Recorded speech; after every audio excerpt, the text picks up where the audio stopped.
اهلا يا اصحابي، النهارده هنتكلم عن واحده من اساسيات الهندسه. تعالوا اعرفكم على اصحابنا اللي بيساعدونا نحل كل مسائل الهندسه والرسومات. اول حد هنتعرف عليه النهارده هو دي صاحبتنا النقطه واسمها اكس، وكمان عندنا صاحبتنا الثانيه ونقدر نعطيلها اسم تاني اسمه واي. يبقى النقطه هي اول واصغر حاجه في الهندسه وبتعلمنا بس مكان الاشياء، ولا ليها طول ولا ليها عرض. تعالوا نوصل نقطتين ببعض.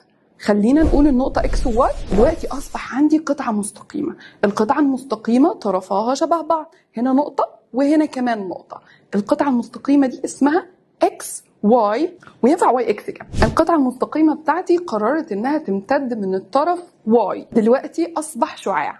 الشعاع بتاعنا له نقطة بداية اسمها X وله امتداد من الناحية Y، وله اسم واحد بس، X نقطة البداية و Y الامتداد. دلوقتي الشعاع بتاعنا قرر يمتد من ناحيتين، من اكس ومن واي. اصبح خط مستقيم ممتد الى ما لا نهايه، ونقدر نقوله اكس واي او واي اكس لان الناحيتين بالنسبه لي شبه بعض. ودول اول حاجه ومن اهم اساسيات الهندسه عندنا: النقطه، الشعاع، القطعه المستقيمه، والخط المستقيم. هشوفكم في فيديوهات تانية جايه كتير. الى اللقاء، باي.